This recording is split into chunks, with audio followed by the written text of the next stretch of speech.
Ang bigat mo panot. Saan ba tayo? Ay, hindi. Oh, diretso lang. Tama. Okay. Let's go, par. Pasok ka muna dito sa dome. Yan. Dito ka muna panandalian. Wait lang. Lalagyan ko lang to pito. Aling Nena. Anong asawa mo doon? Nagtatanong daw po si Tio Notnot. Bakit tayo nyo pa daw po magkaanak? Ha? Ayan, tandaan nyo na po. Kailan nyo po balak?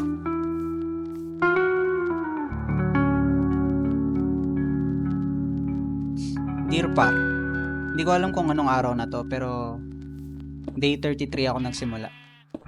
Kaya to, kailangan ko ng maraming kama. Gumawa ko ng pen ship pen. Basta magpapastol ako. Ayan, may hinuli akong 2 ship. Tapos kinulong ko sila. Iya mo, hindi yan makakatakas. Papagandahin ko pa yan. Gumawa na ako ng nakalimutan ko mag-record. Ayan, ang villager farm.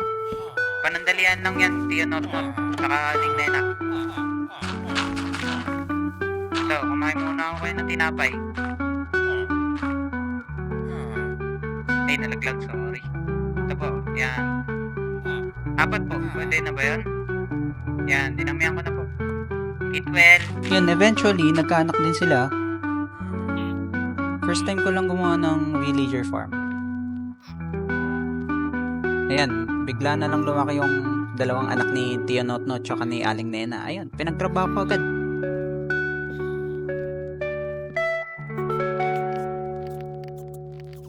Dito naman, na-realize ko na kailangan ko pala ng emeralds para ma-lock-in ko sila kung sakaling mag-mending.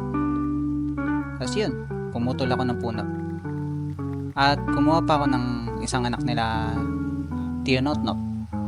Tapos yung pala, yung pang-4 na anak ni Tio Notnot, nahampas ko. Di na nga gaano nagmahal. Tapos, ang makulit pa, siya pa yung naging mending. Tapos ito, yan, lilibot-libot ako. Kuha na ako ng maraming kahoy niyan para makakuha ng emeralds. Yan, pinaanak ko ulit. Nintay ko kasi mag-reset. Tapos yun, nagulat ako. Nawala yung mending. Ano ba tong pang-4 na anak nyo, Tio Notnot? Buti pa tong efficiency 5 kanina pa. Ayun, kumuha ulit ako ng mending. Sharon, nakuha ko siya. Na-realize ko naman dito na need natin ng iron farm. Buti na lang marami akong iron. Ano ba pwede yung pangalan dito?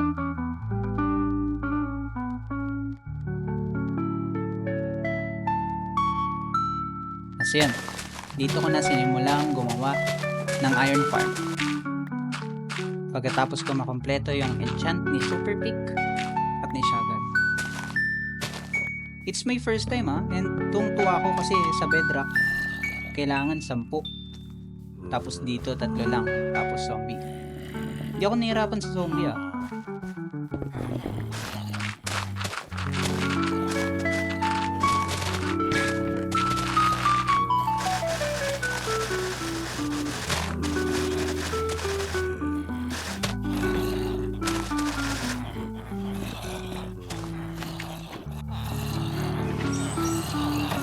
Tapos yan, may nakita akong itlog sa lapag. Itatry ko sana yung ayang dropper na yan. Dropper ba tawag dyan? Tapos yun, pagkabato ko, lumutang yung villager. Nagpanik ako. Buti na lang, nailagay ko. Tapos yun, sinarado ko na siya.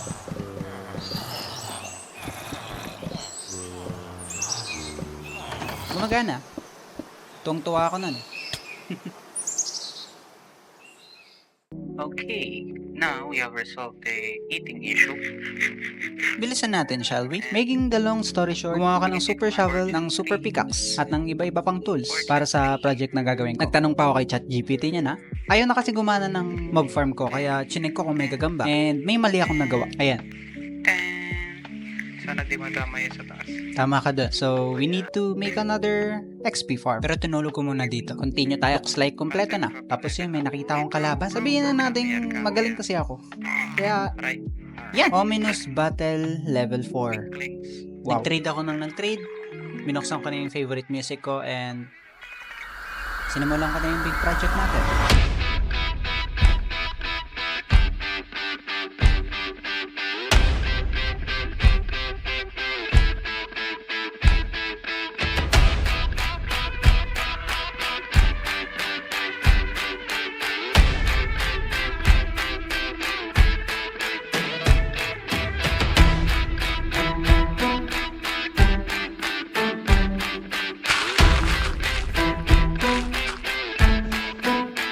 What? Wait. You know what it is? It's day 69.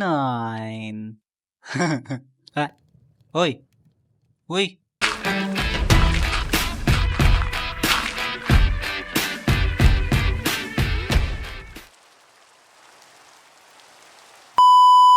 Well, you wondering bakit wala yung montage na sounds? Yes, naubusan na naman to ng dirt.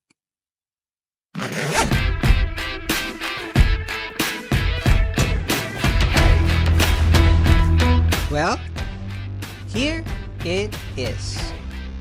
De Paraiso.